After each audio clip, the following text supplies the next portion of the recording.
Bem, mas então eu propus trazer a questão das imagens e dessa ideia da imagem gore, articular com vários outros campos da produção cultural contemporânea, para a gente pensar essas narrativas e um tema que eu tenho trabalhado nos últimos anos, que é a mimética, né? A teoria dos memes e essa articulação desse contexto, né, em relação à tecnologia e essas narrativas construídas a partir dos memes, a partir dos vídeos, né, e que, enfim, atravessam muito mais o campo da comunicação, mas obviamente eu acho que tem que começar a ser analisados pelos estudiosos e os pesquisadores do campo do cinema e da produção, né, audiovisual. Então eu escolhi alguns vídeos ligados à campanha eleitoral do Bolsonaro e alguns memes também, do que eu chamei de imagens, atos de fala e imagens que funcionam como ativadores, né, de ações, detonadoras, né, de ações e que tem a ver com várias das questões que o Eric, né, trouxe aqui. Eu vou voltar um pouquinho, né, para algumas questões que eu apresentei até na última Socine, porque elas dão continuidade, essa apresentação dá continuidade a alguns desses temas, mas, sem dúvida, essa apropriação tecnológica, por uma quantidade muito grande, né, de grupos sociais, os mais distintos, ela produziu um efeito, né, uma espécie de desordem no campo da produção audiovisual, no campo das disputas narrativas, no campo da produção do imaginário, a meu ver, bastante radical, que tem a ver com o massivo, né, e tem a ver com essa pedagogia das imagens e essa apropriação tecnológica, né, que coloca uma multidão. Eu trabalhei isso muito nos ensaios que eu publiquei, chamado Mídia Multidão, em relação a 2013, mas a gente não imaginava que essa mesma apropriação tecnológica, que esse mesmo impulso de remix, né, de apropriação de figuras de linguagem, de apropriação de um repertório que no campo da produção audiovisual, da cultura de massa, da televisão, do cinema, do filme de terror, iria se massificar. E eu acho que essa matéria que a BuzzFeed fez logo depois da posse, aliás, no dia da posse, no dia seguinte à posse do Bolsonaro, ela é muito significativa, que ela chama atenção justamente para esse aspecto, né? Quer dizer, um campo inédito em qualquer posse presidencial que acontece no Brasil. As pessoas gritando, WhatsApp, Facebook, né? Esse reconhecimento desse campo de ponderamento desses, né, de novos sujeitos, né? Eu falava muito dos novos sujeitos do discurso, novos sujeitos políticos, mas eu acho que foi o que aconteceu exatamente, né, nesse campo do neoconservadorismo. Então, todas as discussões que nós tínhamos no campo da cultura digital, né, que nós tivemos num primeiro momento de euforia em relação com essa remixofagia, a apropriação dos dados, das imagens, da história do cinema, né, essa reciclagem, né, ela vai se dar no campo conservador. Eu acho que aí o livro da Angela Dackell, o que o Norbis, ele é muito importante, muito interessante, que ele vai mostrando nos fóruns do 4chan, numa subcultura da Deep Web, né, esse imaginário pop contemporâneo, né, de extrema-direita ou conservador emergir. Né? Obviamente que eu discordo um pouco dessa relação de causa e efeito como uma reação direta ao politicamente correto, ou à discussão das políticas identitárias. É óbvio que tem a ver com isso, né? Porque também nós vamos encontrar formas, e aí eu até trouxe algumas imagens da Marcha das Vadias, onde a gente vai encontrar essa estética da radicalização, da explicitação ou da literalidade, a nudez, atos performáticos, de uma certa estética do escândalo e da agressão, também nesse nosso campo. Né? Então é interessante como a gente vai encontrar essa correlação em relação às equivalências da estética. Então, esse tipo de coisa, né? Esse apoiador, por sua vez, levava o cartaz de Bolsonaro, que traz o símbolo do programa de edição do Adobe Photoshop.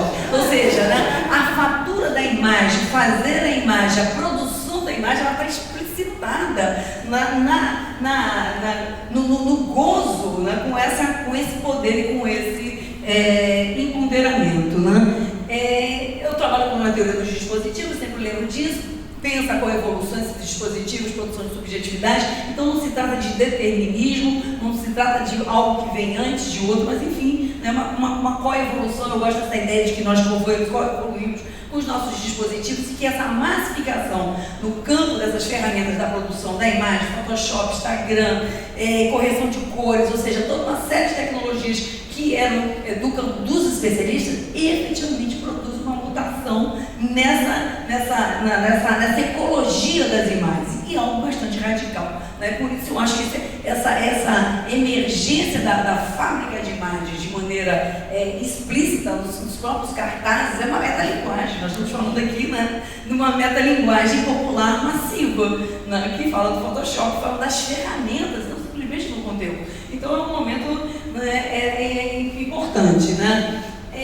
Eu gosto de trabalhar com essa ideia da imagem pobre, da Rito Sale, né, porque tem a ver com uma série de questões que a gente já vinha trabalhando quando a gente falava do vídeo diário, das imagens amadoras, no campo do cinema, dos filmes de arquivo, né, de toda uma série de produção imagética que não vinha do campo dos especialistas, que não vinha do campo da imagem simplesmente autoral, e a gente vai encontrar isso nessa produção ligada à política contemporânea. Né? Então, sem dúvida, eu acho que essa já é um consenso, até um clichê quando a gente fala das características dessa imagem nas campanhas eleitorais do Bolsonaro, e também era um motivo, né, e foi um dos temas recorrentes trazidos pelos seus eleitores. Nós ganhamos uma eleição com vídeos amadores, com streams e lives caseiras, não? Ou seja, toda essa questão do vídeo amador, da memética do tosco, do GIF, né? O gerador de memes, ou seja, qualquer pessoa pode produzir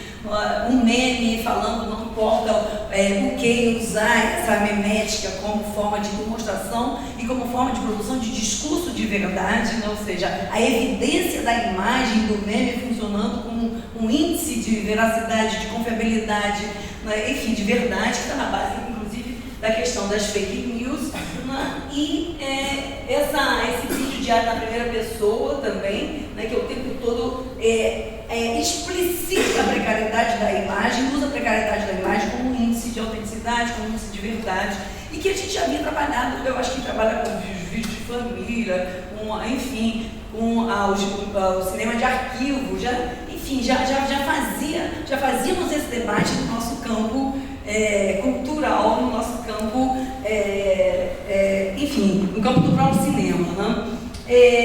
E, obviamente, o que me interessa aqui, né, eu parti, né, eu já tinha escolhido 3 ou 4 vídeos, né, da campanha do Bolsonaro para trabalhar. Depois eu me deparei, não sei se ele está aqui, no Carlos Dauri, está aqui, ele fez um ensaio muito interessante na pós-graduação, o Carlos é doutorando lá da ECO, o FRJ, em que ele começou a analisar, deixa eu encontrar aqui, né, a partir dos vídeos que estão indexados e levantados nesse vídeo, o monitor do WhatsApp, que é um projeto da UFMG interessantíssimo, né, que funcionou durante as eleições, que era a eleição sem fake, né, e eles criaram essa ferramenta do monitor do WhatsApp para mapear e levantar os vídeos que circulavam nos grupos do WhatsApp mais populares. Né? E o Carlos fez uma análise interessantíssima, com indexação, bem bacana, bem interessante, né?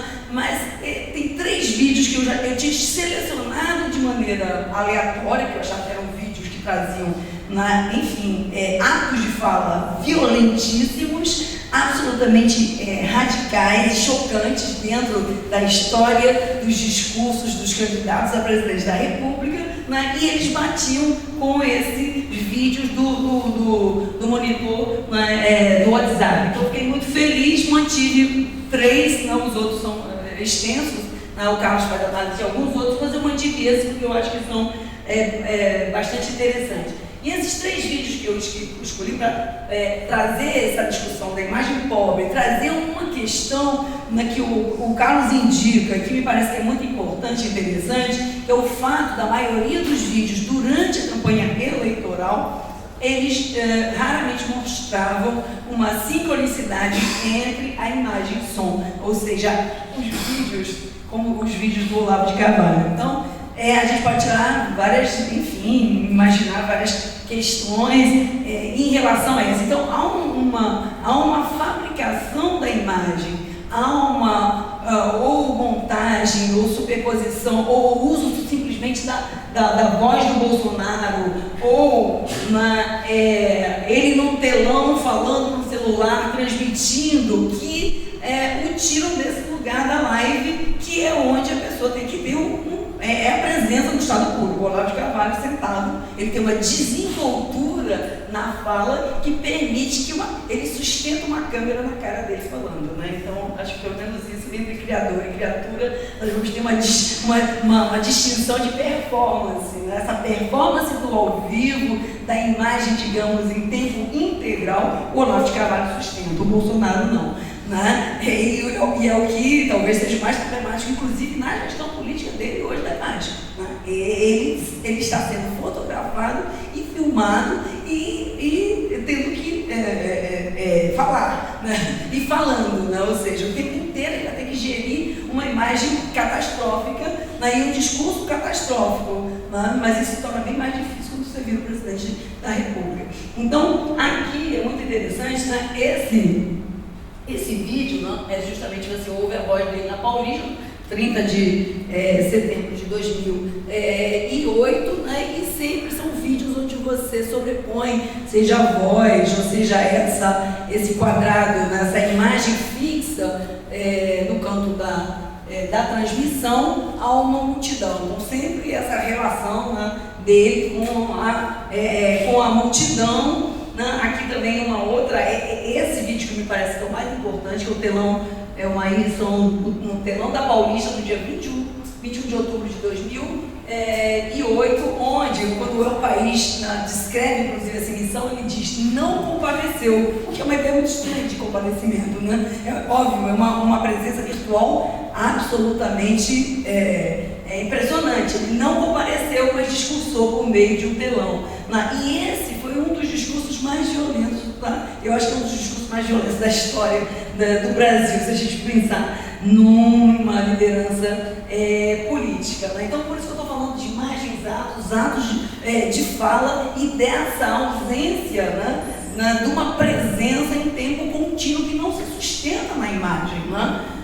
Então, aquele famoso discurso em que ele dizia que nós somos o Brasil de verdade, vamos varrer do mapa os bandidos vermelhos do Brasil, ecos olavianos aqui muito fortes, né?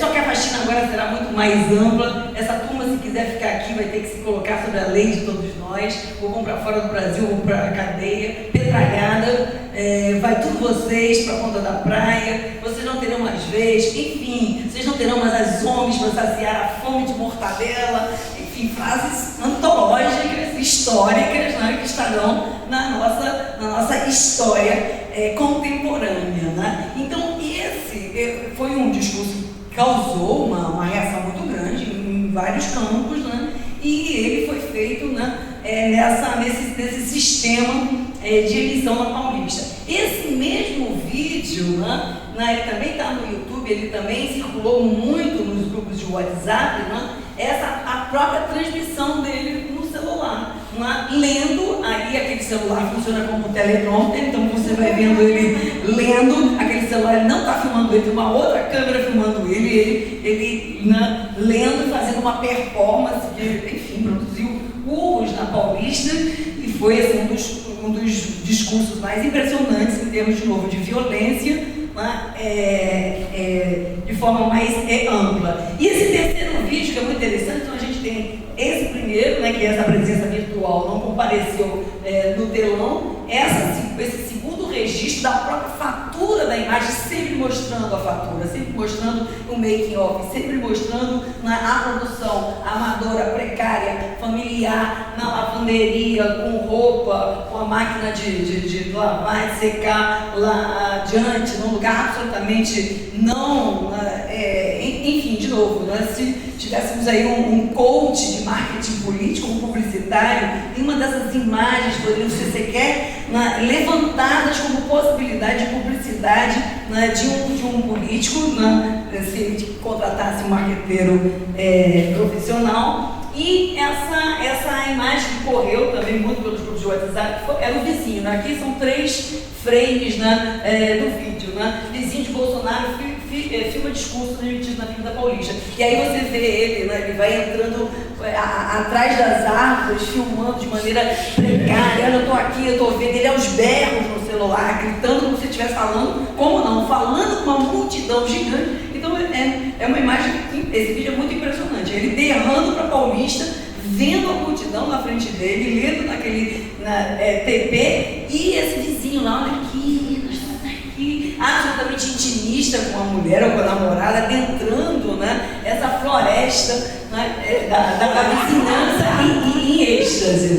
Então, esse vídeo vale a pena ver, não vai dar tempo da gente passar um trechinho, mas é impressionante. Aí ainda faz um selfie com a namorada, e ele acaba o vídeo dele, agora vai. Assim, são 3 vídeos que recobrem realidades distintas, pública, íntima, e que trazem essas características, como eu falei, não só dessa imagem pobre, mas desses índices de veracidade, da fatura da imagem, do vídeo diário, de uma série de figuras de linguagem com as quais a gente trabalha em outro campo. E aí, quando eu falo de imagem, atos, de atos de fala, é decisivo, uma série de imagens que se também correram e produziram reações muito fortes em todos os campos, como essa imagem da quebra da placa da Marielle no Rio de Janeiro, no dia 3 de outubro. Isso é tudo em períodos muito próximos, todas essas ações. De novo, a gente está muito próximo de um tipo de imagem que no jornalismo a gente chama de imagem editorializada. Você constrói uma imagem simbolicamente para que ela tenha um impacto afetivo, cognitivo, emocional imediato. Então são imagens impressionantes que têm uma força, que elas produzem uma reação virulenta, seja de apoio, de adesão ou de reações fortes. Então essa é uma dessas imagens, E uma outra imagem que o vídeo está também no levantamento que o Carlos Dauri faz, que foi justamente a imagem de um eleitor votando, apertando o 1 e o 7 com o revólver, Eleitor de Bolsonaro filma voto com arma na mão em 7 de outubro. Essa imagem também não é só um vídeo, são vários vídeos de vários eleitores, e ela também é muito impressionante, inclusive em termos sonoros, ele aperta, faz do voto, aparece a cara do Bolsonaro. Você tem uma edição live absolutamente perfeita, e o vídeo é impressionante. Então essa questão das imagens atos, elas são recorrentes na campanha inteira, uma produção, enfim, por isso que quando a gente fala da questão do meme, da memética, a capacidade de produzir meme e viralizar algumas dessas imagens, conceitos, imagens atos e atos de fala é muito forte, Então, enfim, essas imagens efetivamente elas circularam por milhares de grupos. Esse tipo de aferição é muito difícil, por isso que o trabalho do monitor de WhatsApp é importante, mas enfim, é incipiente, e a gente tem que saber quem são os outros pesquisadores que estão fazendo isso, porque esse rastro dessas imagens e por onde elas correram, eu acho que é decisivo de pensar em recepção, em reapropriação, em como elas vão produzir imagens de reação, a ideia de reagir a uma imagem, eu acho que está muito presente nessa cultura, No YouTube, o tempo todo, os youtubers reagem à fala de Olavo de Carvalho, estou reagindo ao discurso de Bolsonaro, reajo aqui, Eric Felipe acabou de falar, olá, eu e gravo, mas isso e aquilo, ou seja, todo o embate, a retórica do embate da guerrilha, da disputa de ideias, da disputa de narrativa explicitada na própria fatura da imagem, na própria fatura dos vídeos, na própria fatura do discurso, né? Isso eu acho que também é decisivo, porque isso entra definitivamente nessa retórica pós-redes sociais e pós-apropriação massiva de todas essas ferramentas. Então, reagir virou um gênero, né? Vídeo de reação, reação ao filme, reação, né? Como fulano reagir. Essa é uma outra imagem que ela vai produzir, de novo, ela vai ser reencenada pelos eleitores, no gestual, nos vídeos, numa quantidade incrível de performance, né? Enfim, todo mundo aqui deve ter na cabeça uma dessas imagens da arma, e essa foi uma também que produziu uma reação muito grande. O Bolsonaro ensina a menina a imitar a arma, como a mãe faria isso depois com outras crianças, e enfim, isso é uma imagem geradora, de novo, uma imagem autogeradora de uma quantidade enorme de remixes, apropriações, né, reedições, né? Então, enfim, eu falei dessa pesquisa. Quem não conhece o monitor de WhatsApp, eu sugiro que entre, mas ele está parado, né, Carlos? Eu acho.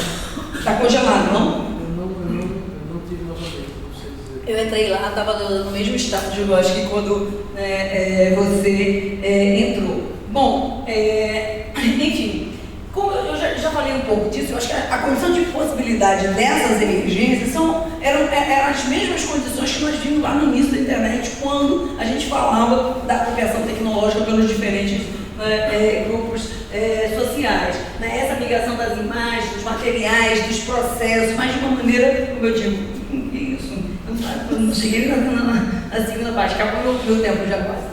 Bom, mas o que me interessa muito é a gente pensar o que seria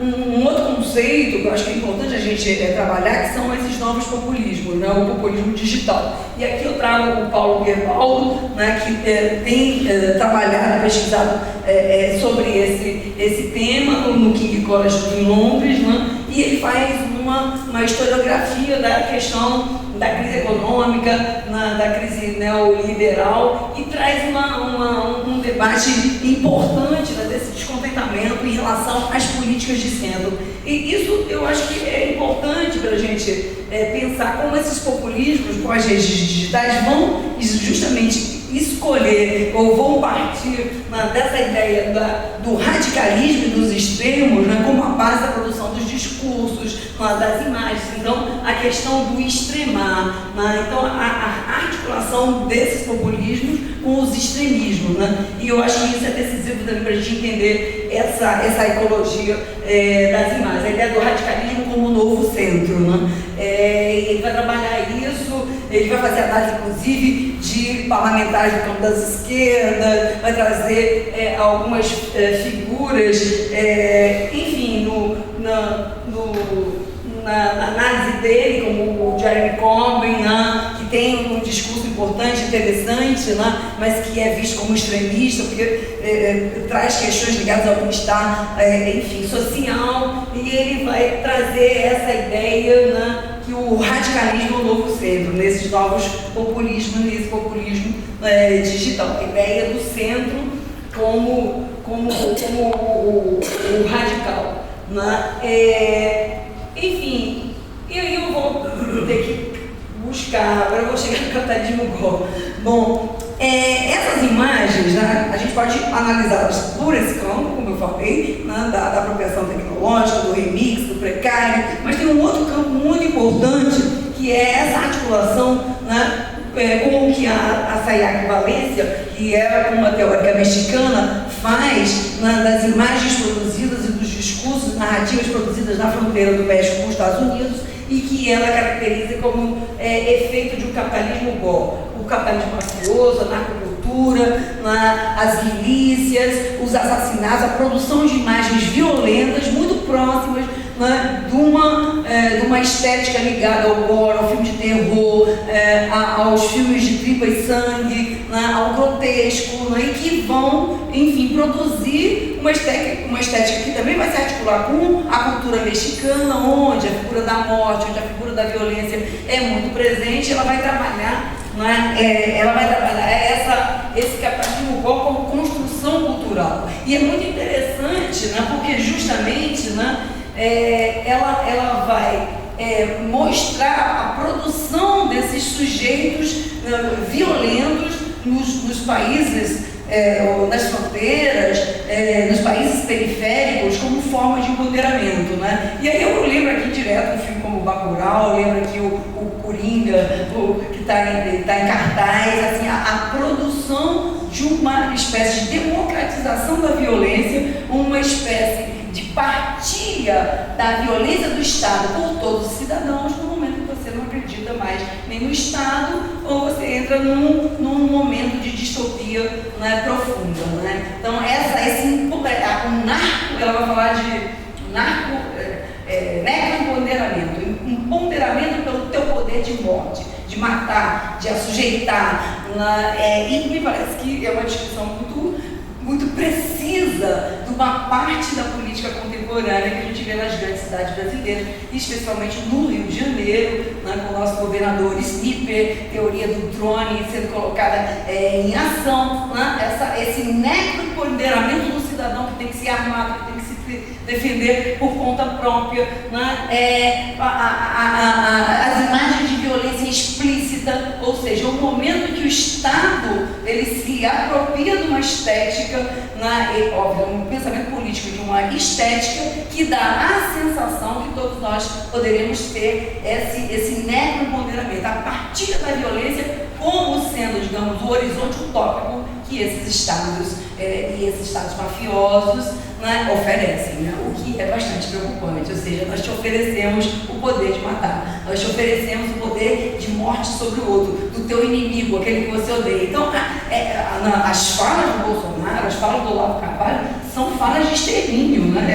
É o ódio ao outro, né? Petralhada, é porta da praia, é o exílio, é expulsar do país, ou seja, não tem nenhum tipo, né? Não tem analogia, é o explícito, é o gore, né? É o filme de terror, né? É a estética do explícito como forma, né, como eu digo, de oferecer esse horizonte, né, de infligir dor e violência contra os corpos, né? Ou seja, é um horizonte distópico radical de redistribuição do poder de morte por todos os cidadãos, o que é bastante preocupante. Então, ela vai falar dessa relação, né, de violência com empoderamento, né? Há uma ideia que eu acho que tem tudo a ver com o nosso momento também político, que é esse sujeito soberano e extrajurídico. Ou seja, né, você vai ter que passar acima ou abaixo da lei, né? Você vai ter que repensar a própria ideia de justiça, de lei, de constituição para empoderar esse sujeito, né? Esse sujeito extrajurídico, ou seja, o tempo todo a gente está também ouvindo, né, acompanhando os discursos que vão falar, se seguirmos a Constituição não vamos conseguir fazer nada, para um outro lugar extrajurídico que aparece a saída para esses impasses políticos, né? De novo, partilhar e participar da violência como capital, né, de forma de assujeitamento do outro. Partir da violência é o horizonte dessas imagens e é o horizonte desse discurso político, né? Ela vai falar do sujeitos endriados, né? O capitalismo bom é resultado da interpretação, da participação ativa, violenta e irreversível dos endriados do mundo globalizado e hiperconsumista. Então, essa ideia de um sujeito monstruoso que é construído, né, a partir desse contexto, né, que ela descreve como um cruzamento entre homem, hidra e dragão, e que provoca o temor em qualquer adversário. De novo, a lógica da milícia, a lógica do tráfico, a lógica da produção do medo, só que distribuído de forma universal. Bom, fantasia de poder, então acho que essa relação entre gore e milícia no Brasil a gente pode fazer de uma maneira muito direta, essa é uma subjetividade miliciana distribuída por todos, e a violência como forma de empoderamento, aquisição de capital e saída do lugar de vítima para o de déspota. Isso me parece decisivo. Como é que você tira, de novo, o Coringa, eu estou com o Coringa na cabeça, como é que você tira alguém do lugar de vítima e de assujeitado. Uma das formas de tirar desse lugar é essa redistribuição da violência do poder, né, de morte, né? Você sai do lugar de vitimização. Então, todo um discurso de ressentimento, de agora é a nossa vez, né, de estar por cima, de expulsar, de matar, de dar as regras, de ir por fora da Constituição. Esse sujeito extrajurídico, ele é a figura, né, desse capitalismo gore, subjetividade gore, né, miliciana. Bom, eu já tinha trabalhado isso tudo anteriormente, e aí eu não vou voltar aqui, no debate das fake news. A gente pode se perguntar como vão ser produzidos então esses vídeos que podem utilizar, né, a deepfake, ou seja, a simulação de pessoas que falam o que não falaram, ou seja, a manipulação, né, da produção audiovisual para enunciados, enfim, os mais distintos. Então eu acho que em breve a gente vai ter que pensar essa discussão das fake news, né, e dessa construção dessas imagens, né, pobres a partir dessas tecnologias que simulam, enfim, completamente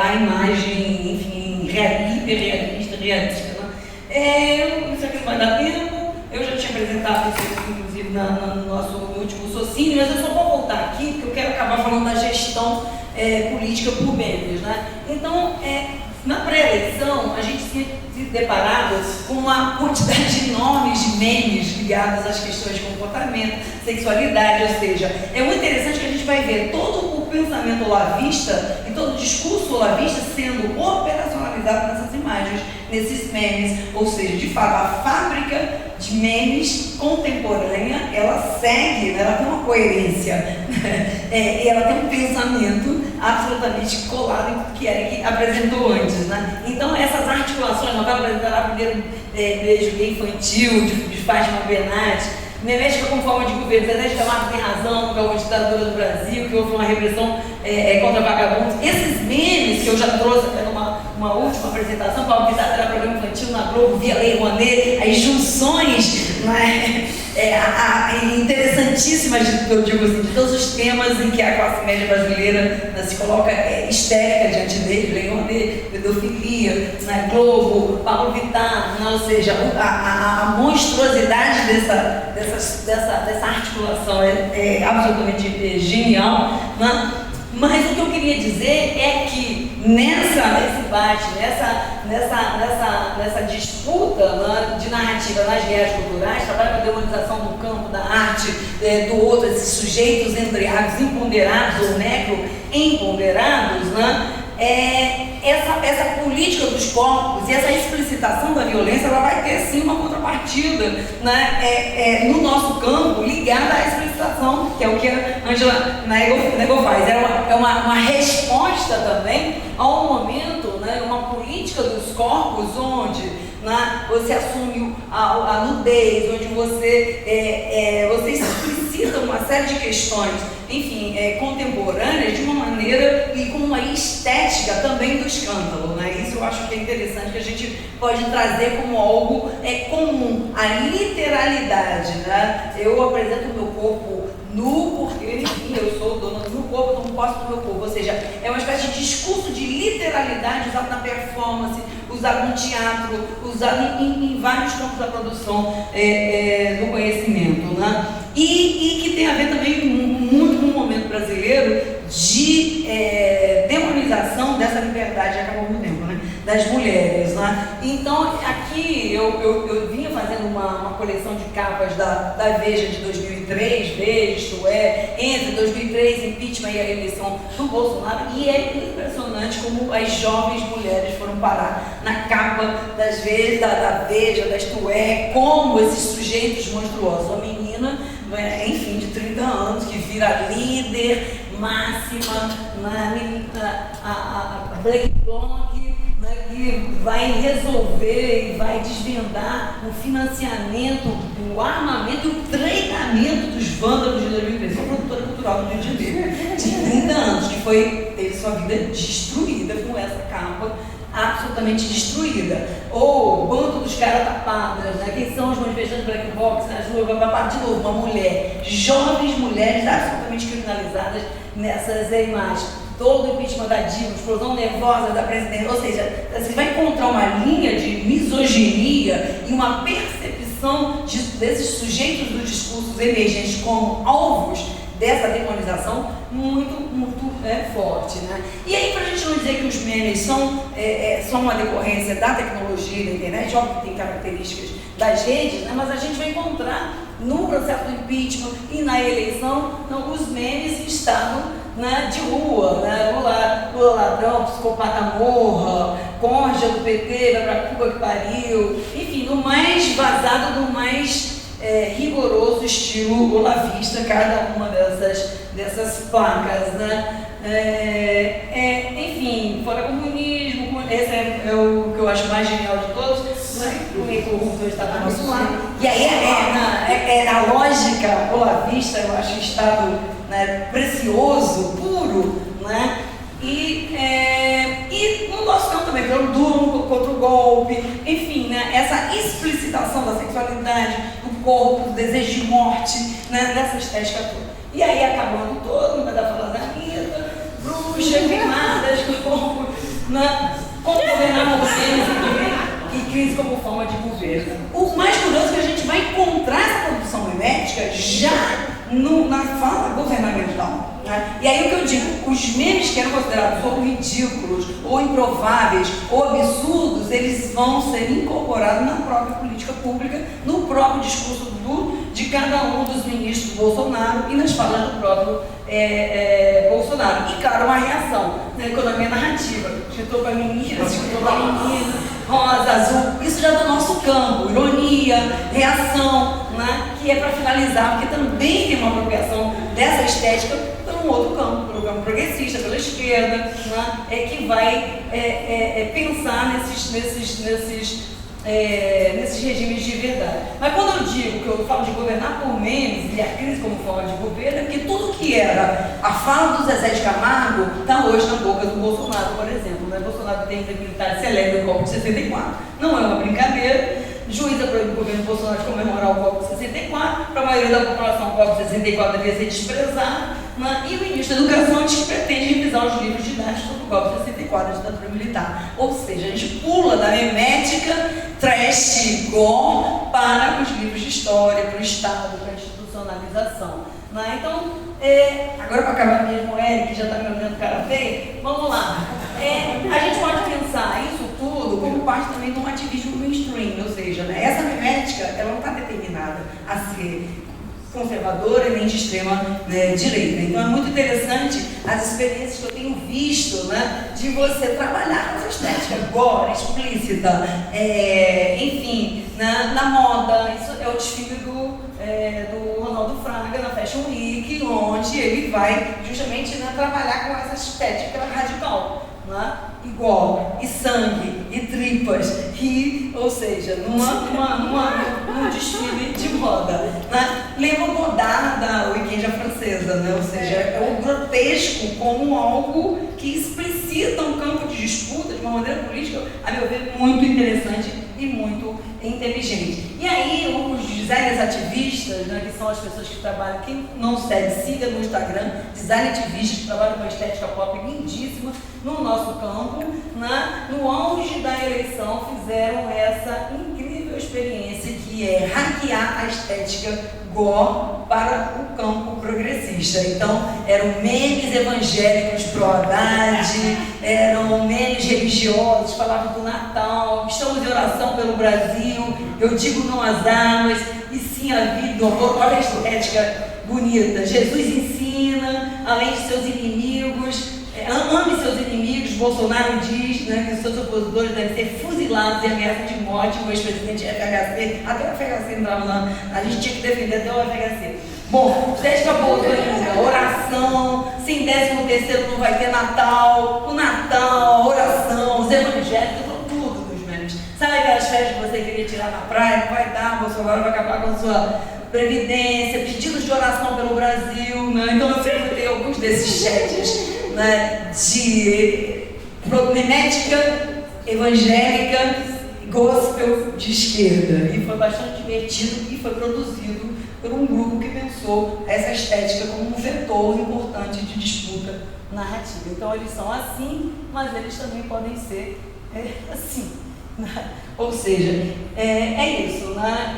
Enfim, eu acho que tem muito para a gente trabalhar em torno, discutir dessa narcocultura e desses discursos, dessas estratégias discursivas, né? E aí o Olavo de Carvalho, ao meu ver, ele é decisivo, né? Porque ele naturaliza essa, né? A gente falou tanto da estética da fome, a escrotética, né? da política, né? Ou seja, né? Ele vai trazer isso como o Bolsonaro para um debate público, né? E isso vai se institucionalizar. Então nós estamos no regime da escrotética, né? Como uma proposta de governo pelo discurso, pela narrativa, pela fala. É isso, obrigado.